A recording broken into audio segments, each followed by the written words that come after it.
Hello explorers, today I'm going to give you a walking tour and guide around the city of Mostar here in Bosnia, and it's a beautiful city. It's got a sad history, very recent history, and I'm going to talk to you a little bit about that. I'm going to share with you some of the places to visit, so let's get on with the day and let's explore.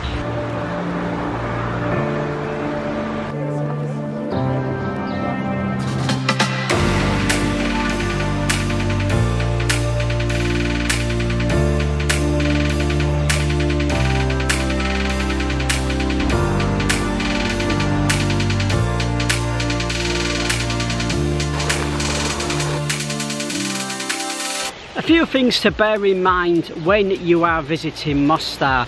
The currency here is the Bosnian mark. The value for money is fantastic. Eating out is very cheap. It's actually the 5th largest city in the country, and as you've seen, it's an absolutely breathtaking place to come and visit. The only way you can get here from Split is by bus, but you can get here from Sarajevo by train, which is what I will be taking tomorrow to go to Sarajevo, which is my next destination. And as you can imagine, it is full of tourists.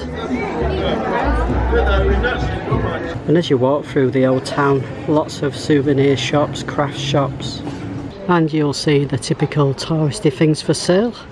A few restaurants and bars.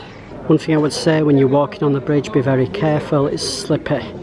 In the last week I have learnt so much about myself as a long-term traveller. I've realised that I want to know more about the stories of the places I'm visiting, not the glossy photos of the picture postcard landscapes and scenery. As much as I love the old bridge and walking across it and seeing those views, I am so relieved to be away from that tourist trap, and I'm now back in the town centre and it's time for some lunch. Well, lunch was different. It wasn't the most delicious food that I've eaten.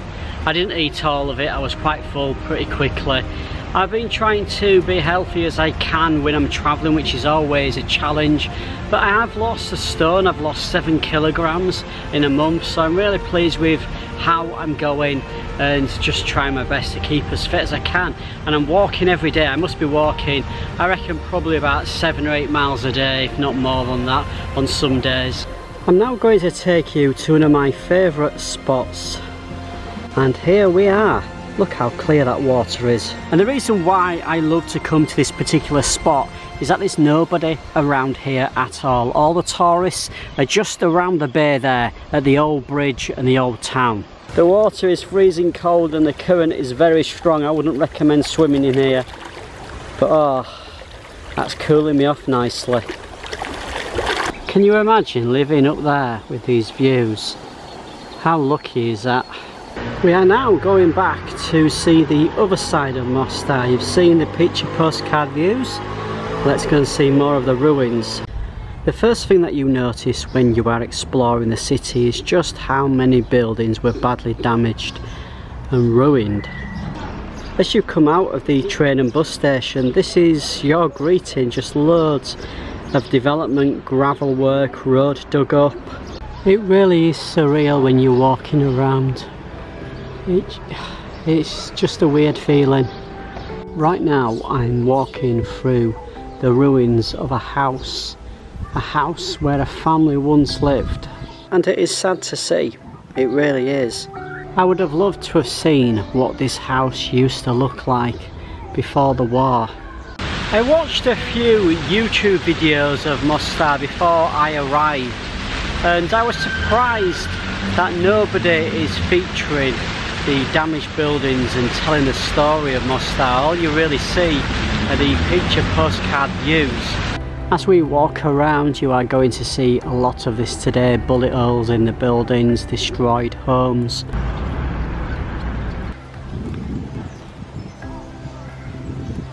It's real evidence of what a war can do to a place and its people. The building you can see in the background there is called Sniper Tower, and the reason why the locals have named it this is because during the Bosnia War, snipers used to sit up here and pick people off at random to kill. Sadly, the tower and building has been closed off, but here is a little peek inside. In the street art around here, and yes, those are bullet holes, and yes, that is art over the bullet holes. I think by now you are getting the picture that I'm trying to portray. Well, explorers, I'm going to leave the video here for today. I'm going to go for a bit of a power walk, head back to my apartment, and then do some work, edit some videos, chill out a little bit before I start my contract work tonight. I'm going to be going to Sarajevo tomorrow, so I'm looking forward to spending a week there. I shall see you again very soon. Take care.